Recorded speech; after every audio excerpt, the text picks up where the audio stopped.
নমস্কার বন্ধুরা, Papiya's cooking and lifestyle চ্যানেলে আপনাদের সবাইকে স্বাগত। আজকে আমি নারকেলের পুর দিয়ে পাটিসাপটা পিঠে তৈরি করে দেখাবো আপনাদেরকে। তো আমার এই ভিডিওটা না টেনে শেষ পর্যন্ত পুরোটা দেখবেন, ভালো লাগলে লাইক কমেন্ট শেয়ার করবেন আর আমার সঙ্গে থেকে দেখতে থাকুন আমি কিভাবে আজকে পাটিসাপটা পিঠেটা তৈরি করছি। আজকে পিঠে বানাবার জন্য আমি এখানে দুটো নারকেল কুড়িয়ে নিয়েছি আর সেই নারকেল দিয়ে পুর তৈরি করার জন্য 200 গ্রাম চিনি দিয়ে দিচ্ছি আর 200 গ্রাম আখের গুড় দিয়ে দিচ্ছি। আমি চিনি আর গুড় দিয়ে পুরটা তৈরি করব। চিনি আর গুড়টা নারকেলের সঙ্গে ভালোভাবে মিশিয়ে দিচ্ছি। চিনি আর গুড়টা নারকেলের সঙ্গে ভালোভাবে মিশিয়ে দিয়েছি। আর এখনো যারা আমার চ্যানেলটিকে সাবস্ক্রাইব করেননি তাদের কাছে আমার অনুরোধ রইল, আমার চ্যানেলটিকে অবশ্যই করে সাবস্ক্রাইব করবেন এবং পাশে থাকা বেল আইকনটি ক্লিক করে অল করে দেবেন, যাতে আমি যখন যা নিত্য নতুন ভিডিও ছাড়বো তার নোটিফিকেশন সবার প্রথমেই আপনাদের কাছে পৌঁছে যাবে। গ্যাসের ফ্লেমটা লোতে রেখে আস্তে আস্তে পুরটা তৈরি করে নিতে হবে। চিনি আর আখের গুড়টা গলে গেছে। আমি আজকে চিনি আর আখের গুড় দিয়ে পুর তৈরি করছি। আপনারা চাইলে শুধু আখের গুড় দিয়েও করতে পারেন, আবার শুধু চিনি দিয়েও করতে পারেন।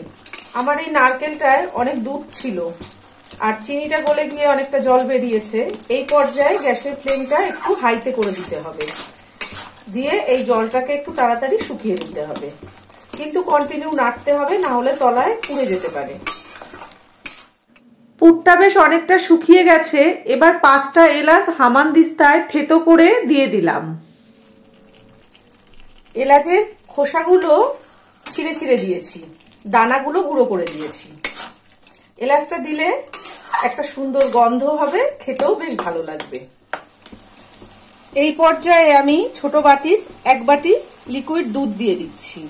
দুধটা দিলে পুরটার টেস্ট কিন্তু অনেক বেশি বেড়ে যাবে। আর আপনাদের কাছে যদি গুঁড়ো দুধ থাকে আপনারা গুঁড়ো দুধও দিতে পারেন। আমি এখানে 2টো নারকেল নিয়েছিলাম, মোটামুটি বড়, একদম ছোটও না আবার বিশাল বড়ও না, মিডিয়াম সাইজ। সেই জন্য আমি 400 গ্রাম মিষ্টি দিলাম, 200 গ্রাম চিনি আর 200 গ্রাম গুড়। আপনারা যখন তৈরি করবেন আপনাদের নিজেদের স্বাদ মতন মিষ্টিটা দিয়ে নেবেন। দেখুন বন্ধুরা, আমার পুরটা কিন্তু অনেকটাই হয়ে গেছে, বেশ আঠা আঠা হয়েছে। আপনারা যখন তৈরি করবেন আপনাদের নারকেলে যদি দুধ কম থাকে, অনেক নারকেল আছে যে নারকেলগুলোতে দুধ কম থাকে, নারকেলগুলো ছিবড়া ছিবড়া হয়। ওরকম নারকেল দিয়ে পুর তৈরি করলে না আঠা আঠা হয় না, একটু ছাড়া ছাড়া মতন হয়। ওরকম নারকেল দিয়ে যদি আপনারা পুর তৈরি করেন তাহলে একটু মিষ্টিটা বেশি দেবেন আর একটু চালের গুঁড়ো পুরের মধ্যে দিয়ে দেবেন, তাহলে দেখবেন আঠা আঠা হয়ে যাবে। দেখুন আমার পিঠের পুরটা কিন্তু একদম তৈরি করা হয়ে গেছে। এটা ঠান্ডা হয়ে গেলে কিন্তু অনেকটাই শক্ত হয়ে যাবে। আর পিঠে বানাতে গেলে পুর যদি বেশি শক্ত হয়ে যায় তাহলে কিন্তু পিঠেটা ভালো হয় না। তো এই পর্যায়ে আমি গ্যাসটা নিভিয়ে পুরটা নামিয়ে ঠান্ডা করে নেব। আজকে পাটিসাপটা পিঠে বানাবার জন্য এখানে একটা পাত্র নিয়েছি আর 2 বাটি ময়দা নিয়ে নিলাম। এই বাটিটার 2 বাটি ময়দা দিয়ে দিলাম। 1 বাটি চালের গুঁড়ো দিলাম, আতপ চালের গুঁড়ো। ওই একই বাটির হাফ বাটি সুজি দিলাম। ওই একই বাটির হাফ বাটি চিনি দিয়ে দিলাম। স্বাদ অনুযায়ী একটু নুন দিচ্ছি। আপনারা যদি মনে করেন নুনটা দেবেন না, না দিলেও অসুবিধা নেই। নুনটা দিলে চিনির স্বাদটা ভালো হয়, পিঠেগুলো খেতে কিন্তু খুব ভালো লাগে। এবার এই সমস্ত শুকনো উপকরণগুলো খুব ভালোভাবে এই চামচটা দিয়ে মিশিয়ে দিচ্ছি। সমস্ত শুকনো উপকরণগুলো ভালোভাবে মেশানো হয়ে গেছে। এবার অল্প অল্প করে দুধ দিয়ে আমি পিঠের ব্যাটারটা তৈরি করে নেব। এবার অল্প অল্প করে দুধ দিয়ে পিঠের ব্যাটারটা তৈরি করব। এই দুধটা কিন্তু রুম টেম্পারেচারে রাখা দুধ, কোনো গরম দুধ দিয়ে কিন্তু আমি পিঠের ব্যাটার তৈরি করছি না। এবার এই চামচটা দিয়ে আস্তে আস্তে নেড়ে চেড়ে ব্যাটারটা তৈরি করে নেব।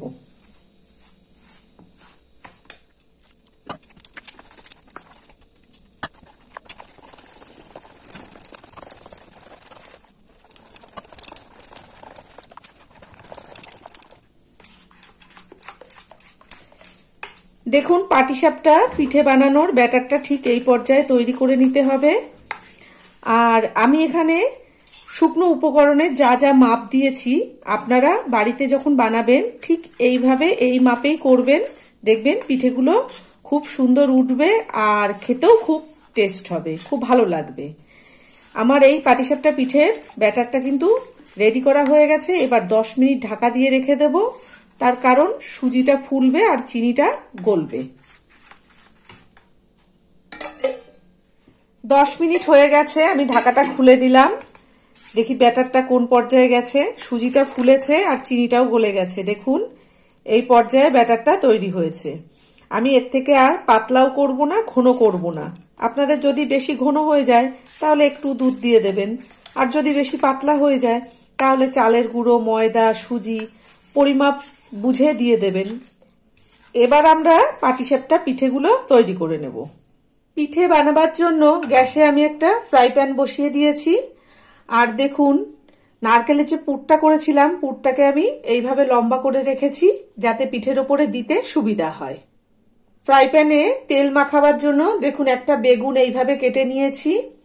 আর আপনাদের কাছে যদি ব্রাশ থাকে আপনারা তাহলে ব্রাশ দিয়ে তেল মাখিয়ে দেবেন। আর ছোট বাটিতে একটু তেল নিয়ে নিয়েছি। এবার এই বাটির মধ্যে এই বেগুনটা দিয়ে এইভাবে তেল মাখিয়ে দেব। দেখুন আমার তেলটা মাখানো হয়ে গেছে। দেখুন আমি একটা গোল হাতা নিয়ে নিয়েছি। এবার পিঠের ব্যাটারটা হাতা দিয়ে এইভাবে একটু গুলিয়ে দেব, তার কারণ তলায় ঘন হয়ে যাবে, ওপরে পাতলা হয়ে যাবে, পিঠেগুলো ভালো হবে না। এবার গুলিয়ে দিয়ে এই এক হাতা ব্যাটার নিয়ে এই ফ্রাই প্যানের উপরে দিয়ে দেবো। আর এই সময়ে গ্যাসের ফ্লেমটা কিন্তু লোতেই রাখতে হবে, হাইতে রাখলে পিঠেগুলো পুড়ে যাবে। এবার ফ্রাই প্যানটা ধরে এইভাবে আস্তে করে একটু ঘুরিয়ে দেব। আপনারা গোল লম্বা যেমন শেপ দিতে চান সেইভাবে ঘুরিয়ে দেবেন। দেখুন পিঠের ব্যাটারটা বেশ অনেকটা শুকনো হয়ে গেছে। এবার এই যে পুরটা আমি এরকম লম্বা করে রেখেছিলাম, এটা এইভাবে হাত দিয়ে দিতে সুবিধা হয়, সেই জন্য আমি এইভাবে লম্বা করে নিই সব সময়। এই পুরটা দিয়ে দিলাম। এবার একটা চামচ নিয়ে নিয়েছি, এই চামচ দিয়ে আস্তে আস্তে পিঠেটা উল্টে দেব। ছোটবেলায় মাকে দেখতাম ঝিনুক দিয়ে পিঠে বানাতো, এখন তো আর আমরা ঝিনুক পাবো কোথায়, সেই জন্য চামচ দিয়েই করে নিচ্ছি। দেখুন কত সুন্দর হচ্ছে পিঠেটা।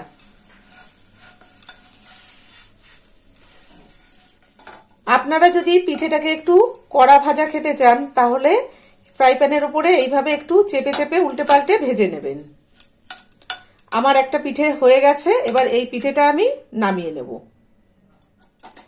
আবারও পিঠে বানাবার জন্য এইভাবে তেল মাখিয়ে নেব।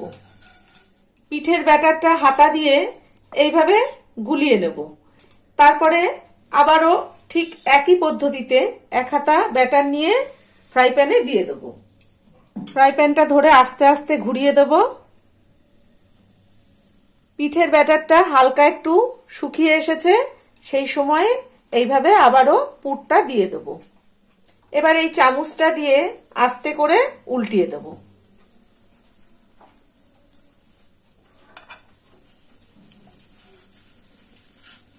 দেখুন আমার আরেকটা পিঠে কিন্তু রেডি হয়ে গেল। ঠিক এই একইভাবে সব পিঠেগুলো আমি তৈরি করে নেব। আমি এবার আপনাদেরকে একটা কড়া করে ভেজে দেখিয়ে দিই। এবার গ্যাসের ফ্লেমটা হাইতে করে দিয়েছি যাতে ফ্রাই প্যানটা খুব ভালো গরম হয়ে যায়। ঠিক একইভাবে এক হাতা ব্যাটার দিয়ে দিলাম আর ফ্রাই প্যানটা ধরে এইভাবে ঘুরিয়ে দিলাম। গ্যাসের ফ্লেমটা হাইতে রেখেই কিন্তু আমি এই পিঠেটা করছি। ব্যাটারটা অনেকটা শুকিয়ে এসেছে, এই সময় আমি পুরটা দিয়ে দিলাম। দিয়ে আবারও সেই একই পদ্ধতিতে চামচ দিয়ে পিঠেটা মুড়িয়ে দিচ্ছি। দেখুন গায়ের রংটা কিন্তু চেঞ্জ হয়ে গেছে, মনে হচ্ছে যেন গুড় দিয়ে বানানো। আপনারা যদি এইভাবে পিঠেটা ভেজে খেতে চান তাহলে গ্যাসের ফ্লেমটা একটু হাইতে করে দিয়ে পিঠেটা করে নেবেন। আর যদি সাদা সাদা খেতে চান তাহলে লোতে রেখেই পিঠেটা করবেন। দেখুন দুটো পিঠের কালার কিন্তু একদমই অন্যরকম হয়েছে। দেখুন বন্ধুরা আমার নারকেলের পুর দিয়ে পাটিসাপটা পিঠেটা একদম রেডি করা হয়ে গেছে। আর আমি দুই রকম ভাবে ভেজে আপনাদেরকে দেখিয়েছি। তো আপনারা বাড়িতে ঠিক এইভাবেই তৈরি করবেন, করে খাবেন, আশা করি আপনাদের খুবই ভালো লাগবে। আর তৈরি করতেও খুব একটা অসুবিধা হবে না। আর আপনারা বাড়িতে তৈরি করবেন, করে আপনাদের কেমন লেগেছে অবশ্যই কমেন্ট করে আমাকে জানাবেন। ভালো থাকবেন, সুস্থ থাকবেন, ধন্যবাদ।